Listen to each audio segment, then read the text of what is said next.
মধ্যে লেবু চিপে দেবো, তাহলে এই চটপটিটা খেতে আরও ভালো লাগবে, দুর্দান্ত লাগবে। ফুচকাগুলো ভেঙে দিয়ে দেব।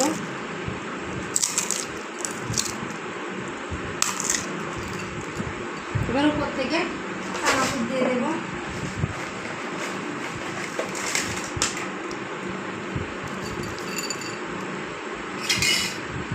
তার উপরে হাতে বানানো ঝালের গুঁড়া, এটাতে স্বাদ আনে চটপটিতে।